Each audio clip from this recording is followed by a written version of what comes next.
Hace 211 años, el 11 de noviembre de 1811, Cartagena de Indias declaró su independencia absoluta de España, siendo el primer territorio de Colombia en hacerlo. Desde entonces, cada año, para celebrar su condición de ciudad libre, se llevan a cabo las fiestas de independencia. Hablemos sobre eso. No dejen de escuchar.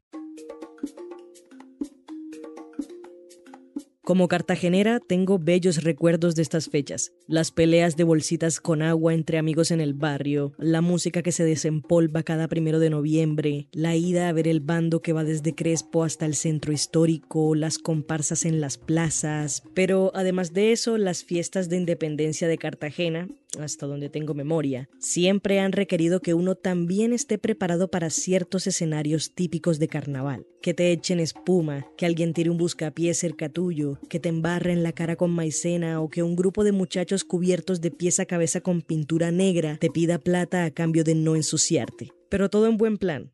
Siempre ha habido gente a la que no le gustan esas prácticas y aprovechan noviembre para irse a otra ciudad o para asistir a otro tipo de actividades culturales y claro, para gustos colores. Pero desde hace unos años la impresión general que se tiene de las fiestas de independencia, junto al orgullo de la identidad, la reivindicación cultural y la celebración, es el miedo. Ay, pero mejor no salgas. Mira que eso va a estar pesado. Guárdate bien ese celular, ¿ah? Para allá no te vayas a meter.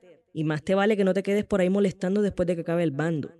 No se puede negar que año a año crece la percepción de inseguridad relacionada a las fiestas de independencia. Aunque yo crecí escuchando que tuviera cuidado porque empezó noviembre y porque uno siempre tiene que tener cuidado, esto era algo propio de la temporada, de la época del año. Hoy, más que nunca, el miedo a vivir en Cartagena no conoce de meses, es cosa de todos los días. Y aunque muchos y muchas le debamos a este pedazo de tierra en el Caribe lo que somos hoy, cada vez cuesta más llamarla hogar. Esto es Impertinente. Mi nombre es Paula Cubillos. Quédense con nosotros. ¿Cómo me siento yo viviendo en Cartagena? Estafada. No, hombre, qué carajo. Estafada. Cartagena está buenísimo para, no, me voy de vacaciones, una semana, pum pum, que vamos a las islas, que esto, que lo otro, pero vivir aquí es una odisea. Yo creería que los cartageneros merecemos más reconocimiento por vivir en un hueco tan horrible. Yo me siento muy cansada, aburrida, triste, angustiada, frustrada, impotente al ver que se perdió completamente la tranquilidad. Antes se disfrutaba uno que salía a pasear a cualquier parte. Ya uno no puede hacer eso en Cartagena, porque cuando tú menos lo esperas, menos ves a los tipos, te encañonan y se llevan todo lo poquito que tú tienes, lo que a uno le cuesta tanto trabajo conseguir. Cartagena ¿Cómo vamos? Un programa privado que lleva 17 años haciendo seguimiento a los cambios en la calidad de vida de cartageneros y cartageneras, publicó el Informe de Calidad de Vida de 2021 en agosto de este año, el cual incluye un balance del primer semestre de 2022. El estudio concluye que luego de la pandemia, los retos en materia de salud, empleo, calidad, deserción y repitencia en educación y seguridad se profundizaron y no muestran grandes mejoras. En los primeros 6 meses de 2022 se registraron 316 casos de muertes violentas, un aumento del 40% respecto al año anterior en el mismo periodo. De esas muertes, 187 fueron por homicidio, 75 casos más que en el primer semestre de 2021, y los meses siguientes no bajó la tendencia. Podríamos decir que este ha sido el peor año en términos de violencia, expresados como homicidios, como sicariatos, como violencia intrafamiliar, como suicidios, como accidentes de tránsito. En referencia a los homicidios, este año hasta la fecha tenemos alrededor de unos 318 homicidios, pero igualmente de estos 318, por primera vez en la historia de Cartagena, los sicariatos superan en el total de homicidios a los homicidios comunes. Quien habla es Freddy Goyeneche, director y fundador del Centro de Observación y Seguimiento del Delito, el cual lleva 18 años desarrollando investigaciones relacionadas con la delincuencia en Cartagena. Por otra parte, la tasa de homicidios de este año es la peor tasa de toda su historia. No hay precedentes de tal frecuencia de homicidios en la ciudad de Cartagena en estos primeros 10 meses. Esta tasa que le acabo de mencionar representa alrededor de 31 homicidios por cada 100.000 habitantes. Ello significaría que con esa tasa estaríamos acercándonos a las 50 ciudades más violentas del mundo de más de 300.000 habitantes. Extraño las reuniones en casas de mis amigos, más exactamente en las terrazas de esas casas, donde podíamos reunirnos, contarnos anécdotas y reírnos, cantar, bailar hasta la madrugada. Todo eso es del verbo ya no, el cual tristemente hemos aprendido a conjugar y anhelo volver a tener esa tranquilidad que tanto me gustaba. Claro, es que esto no siempre fue así de crítico. Orlando de Ávila, historiador y profesor del Instituto Internacional de Estudios del Caribe de la Universidad de Cartagena, explica que esta realidad hace parte de la historia reciente de la ciudad. A lo largo del siglo XX uno puede identificar cierto tipo de delitos que se repiten, que se reiteran, como los robos, con mucha menor medida los homicidios, pero esta ola de violencia que más que ola ya hace parte de la naturaleza de la ciudad y de sus problemáticas constantes. Creo que es un fenómeno que se remonta realmente a la década de los 80, cuando en la ciudad se percibe que hay un deterioro del problema de la violencia, cuando comienzan a surgir los problemas de pandillas, cuando comienza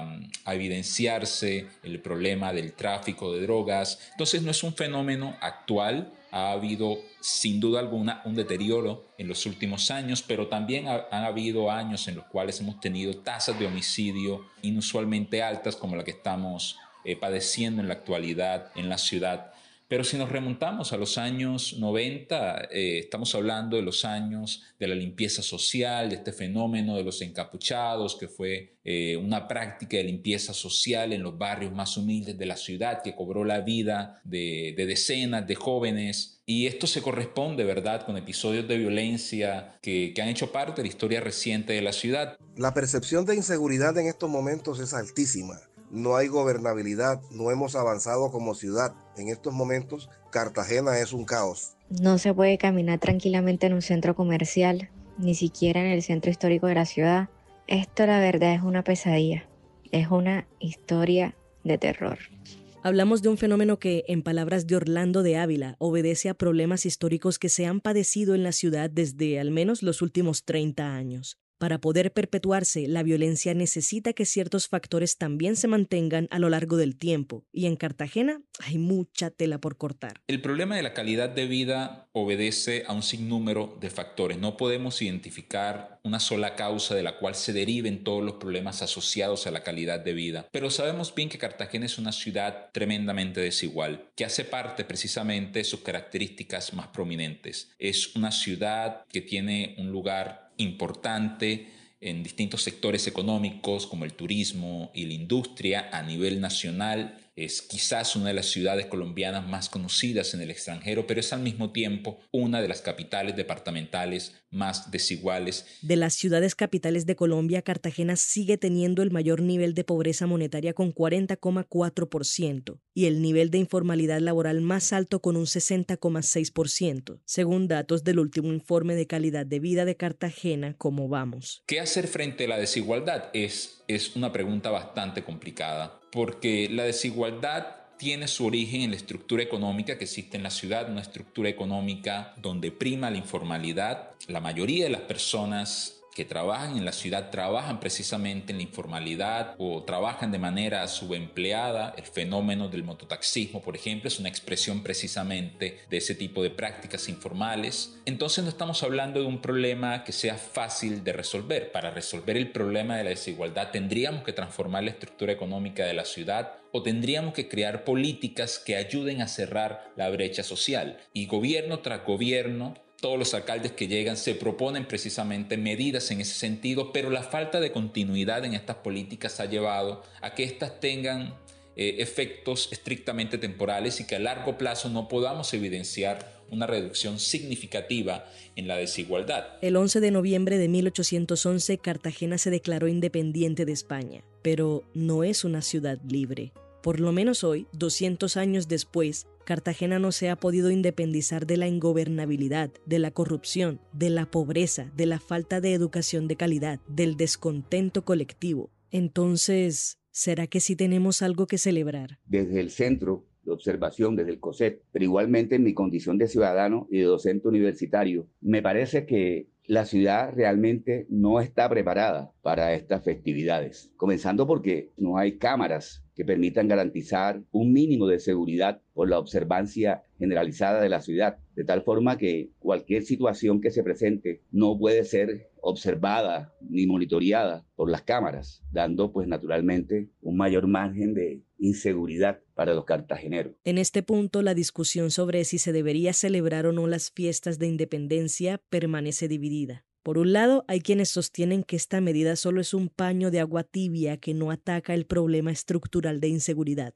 Por otro lado, hay quienes dicen que es imposible celebrar con tanto miedo, sin garantías de ningún tipo, por lo que cancelar las fiestas es lo más sensato en aras de evitar más tragedias. Unos dicen que no se debería acabar con la tradición cultural que reivindica la identidad de los cartageneros, mientras que otros sostienen que las fiestas de independencia han perdido todo su valor histórico y cultural. Pero esto se repite año tras año. Siempre la gente se vale de alguna excusa para cancelar las fiestas o para solicitar que se cancelen las fiestas. Y esto tiene que ver precisamente con eso, con la percepción de inseguridad y una inseguridad objetiva que existe en Cartagena y que para muchas personas se agrava con la celebración de las fiestas. Y esto es una realidad que no ha sido bien atendida por el gobierno de la ciudad, que se dedica a celebrar las fiestas, a promoverlas, pero que no han entendido todavía que esa percepción de inseguridad asociada a las fiestas es un problema que debe ser tratado. No se puede tapar el sol con un dedo. Aunque hay personas que intentan construir una identidad colectiva y una memoria histórica alrededor de las fiestas de independencia por medio de actividades pedagógicas, no se ha logrado resignificar esta celebración para que deje de ser, para unos, una oda a la violencia y la inseguridad, y para otros, un evento sin trascendencia que solo sirve de excusa para el desorden. Es que hay temor,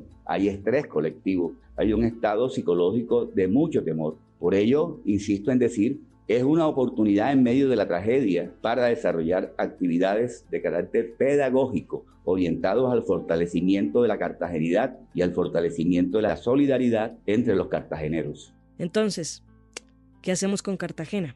Pues como ya lo había mencionado Orlando de Ávila, es complejo plantear una solución en este momento.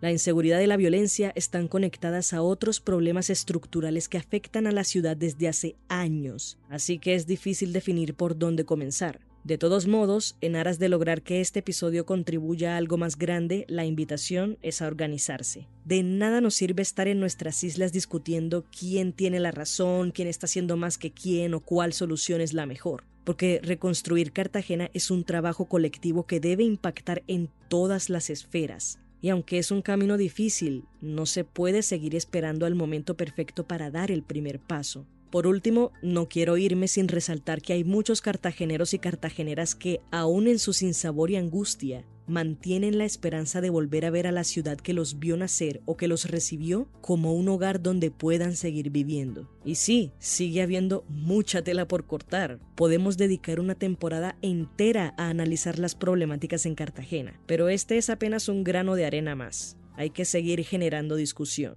Por eso, la pregunta que nos queda al final es, ¿qué vamos a hacer después de haberlo conversado y analizado todo? Pero igual, o sea, y más allá de todo, no puedo creer que lo digo, yo sigo queriendo mucho a mi ciudad. Y espero, de todo corazón espero, que Cartagena salga de su miseria. Este fue el episodio 51 de Impertinente, el podcast de opinión de El Espectador. Si quieres escuchar más, entra a www.elespectador.com o a tu plataforma de streaming favorita. Agradecemos a Orlando de Ávila Pertús y a Freddy Goyeneche por su participación. La producción y edición estuvieron a cargo de Paula Cubillos.